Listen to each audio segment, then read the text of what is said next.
Welcome to TLBTV NFL Weekly Picks. It's Week 5. I'm Alex Flum alongside Liam Beatus, Lamar Johnson, and Jake Brodsky. Jake, it's good to have you back this week. Glad you're feeling better. Let's start off with the first pick. Jake, who you got? I got the Colts in this one. I think that Andrew Luck is going to come back healthy this week. Colts got a nice, lucky win last week with Hasselbeck at the Q. I really just don't think Houston is good enough to get this win. Yeah, I'm also going to take the Colts in this one. Luck's coming back. Matt Hasselbeck did fine in his stopgap, but I think the Colts take it.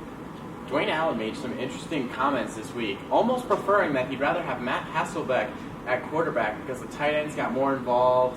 Houston has won 4 of their last 5 division home games. I'm taking Houston and Arian Foster. He's going to have a big game in his second game back.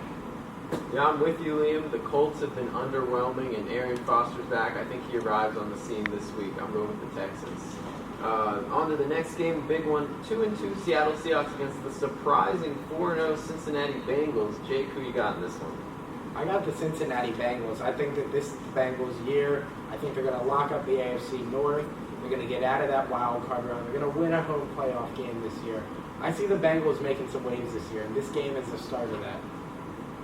I do see the Bengals making waves this year, but I don't think this game is where that starts. I think the Seahawks find a way to get back on track, and I think they find a way to get a win here.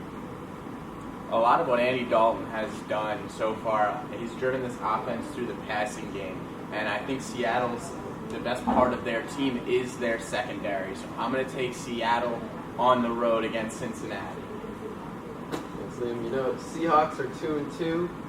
They've been a little shaky, had a close win against the Lions, but I think that's a statement game for them.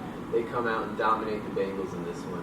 So move on to the next game, Liam's Giants hosting the 1-3 49ers. Jake, who you got?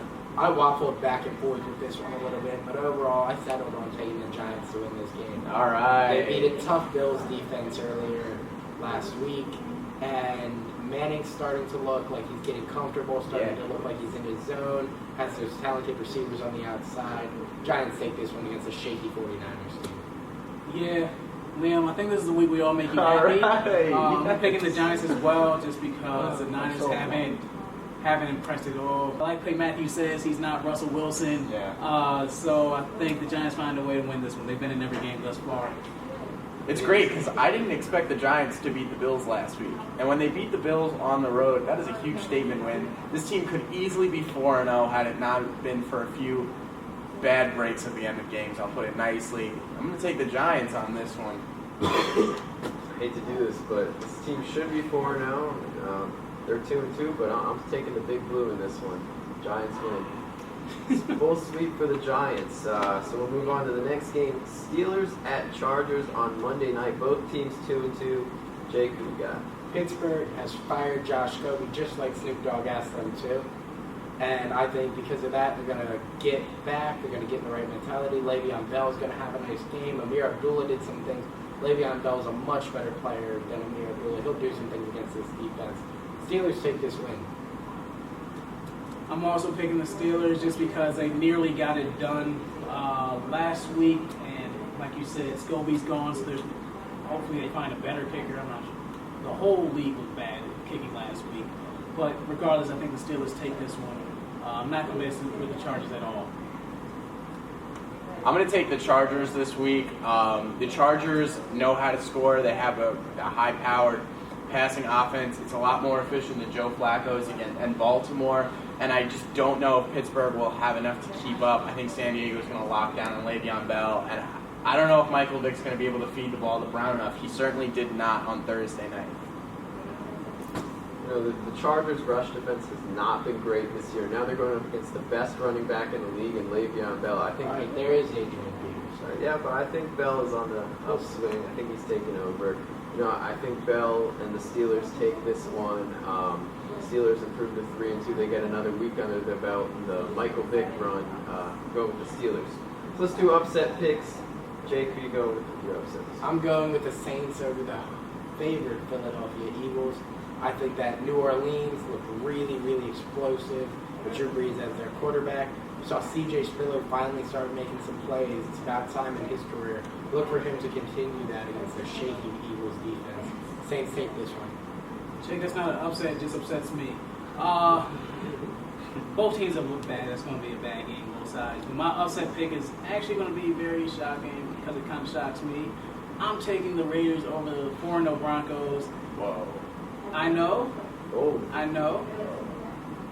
And that's why it's an upset. It's going to shock a lot of people, but I think that Derek Carr and Amari Cooper might have just enough to pull it off. Don't forget Michael Crabtree. That's It's like that that's when a, I'm in first place and you're not. That's a huge gut feeling. I'm going to say Marcus Mariota with a bye week at home against Buffalo. I think with each and every week he's going to get better and better with a week's time for prep, and Buffalo going on the road after a pretty deflating loss against the Giants. I'm not sure if they have enough to pick it back up. Tyrod Taylor's the young quarterback. He's going to be tested after this loss. Tennessee over Buffalo. Flum. First off, William, the only team that has deflating losses is anyone that plays the Patriots. I'm just throwing that out there. Boo. But, Jameis Winston has been an interception machine, and the Bucs are favored over the Jaguars. As I've said in the past, I'm a big fan of Blake Bortles. I'm going with the Jaguars to beat the Bucs in this one. And with that, let's take a look at the current standing of the standings. Jake still in first place at 11-8. Went 4 weeks in a row. Went 2-3 last week. All of us actually happened to go 2-3 last week. Liam and Lamar have not had a different record any week this season. They're both 10-10, and I'm in last place at 9-11. But lurking, I'm ready to come back. So thanks for watching this week's edition of TLBTV NFL Weekly Picks. I'm Alex Flum for Liam Beatus, Lamar Johnson, and Jake Brodsky. Have a good one, and go Redskins. Shout out to Jake Britton behind the camera. I don't endorse the Go Redskins.